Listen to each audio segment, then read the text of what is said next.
આપનું સ્વાગત છે. આજે આપણે એક સરસ મજાની બાળકોની વાર્તા લઈ રહ્યા છીએ. પ્રિહાન, તસ્મય અને ત્રિશાનું જંગલ સાહસ. હા, બહુ જાણીતી તો નથી પણ રસપ્રદ છે. બરાબર. આપણી પાસે આ વાર્તા છે અને આજે આપણે એના ઊંડાણમાં ઉતરીશું. એ સમજવાની કોશિશ કરીશું કે આ સાહસ કથાના મુખ્ય મુદ્દા શું છે અને એમાંથી શું સંદેશ મળે છે. ચોક્કસ. ઘણીવાર બાળકોની વાર્તાઓમાં મોટા પાઠ છુપાયેલા હોય છે. તો વાર્તા શરૂ થાય છે એકદમ ફિલ્મી રીતે. પ્રિહાનને બગીચામાં એક જૂનો નકશો મળે છે. પેલો સોનેરી કિનારી વાળો. હા, એ જ. અને એના પર લખ્યું છે ગુપ્ત પ્રાણી સામ્રાજ્ય ફક્ત બહાદુર સંશોધકો માટે. એટલે ત્યાંથી જ સાહસનું બીજ રોપાઈ ગયું. બિલકુલ. ત્રણેય ભાઈ બહેન તો તરત તૈયાર. કોને ના ગમે આવું સાહસ? સાચી વાત છે. એ નકશો જ એક પ્રકારનું આમંત્રણ છે પેલી જાદુઈ દુનિયામાં પ્રવેશવા માટે. પછી તેઓ ઘર પાછળના જંગલમાં જાય છે અને ત્યાં જ જતા જ એટલે બધું બદલાઈ જાય છે. હા, સામાન્યમાંથી અસામાન્યમાં પ્રવેશ. ઊંચા ઝાડ, ફૂલોની સુગંધ અને પછી પેલો વાદળી પોપટ. અચ્છા, માર્ગદર્શક. હા, સીધો ત્રિશાના ખભા પર આવીને બેસી જાય છે અને પહેલો સંકેત આપે છે. શું સંકેત? કહે છે જંગલના હૃદય સુધી પહોંચવું હોય તો પ્રાણી ચિહ્નોને અનુસરો. અને જેવો એ બોલ્યો, નકશો ચમક્યો હશે. બરાબર. પ્રિહાનના હાથમાંનો નકશો ચમકવા લાગે છે.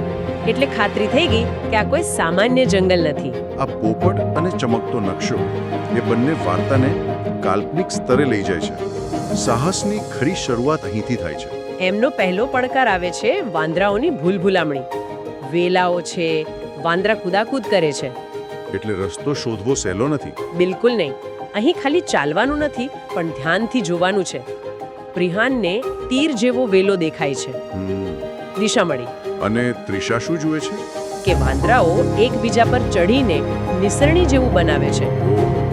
એટલે અવલોકન શક્તિ કામ લાગી. આ બતાવે છે કે કેવી રીતે અલગ અલગ આવડત ભેગી થાય ત્યારે રસ્તો મળે. બરાબર. સહકારનું મહત્વ. એક જણ દિશા જુએ, બીજો ઉપર જવાનો રસ્તો. આ ટીમ વર્ક છે. સાચી વાત. પછી તેઓ આગળ વધે છે અને એક નદી કિનારે પહોંચે છે. અને ત્યાં શું? ત્યાં પુલ છે પણ ગેંડાઓએ રોકી રાખ્યો છે. પણ ડરવા જેવું નથી. કેમ? એક નાનો ગેંડો ઉદાસ છે. એનો માટીનો દડો ખોવાઈ ગયો છે. અરે રે.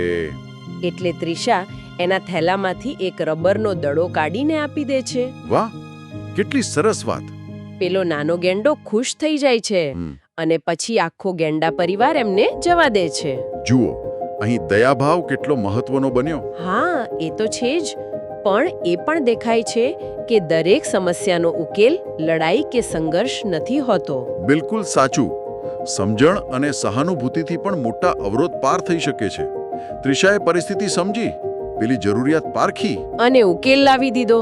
હા, આને આપણે ભાવનાત્મક બુદ્ધિ કહી શકીએ. જીવનમાં પણ આ ખૂબ જરૂરી છે.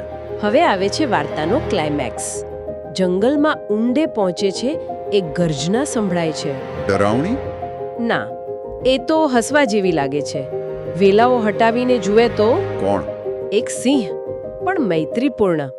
માથે સૂર્યમુખીનો મુગટ પહેર્યો છે. અરે વાહ, આ તો રાજા જેવો પણ દોસ્ત જેવો. હા, સિંહ કહે છે તમે જંગલના સંકેતો ઉકેલ્યા.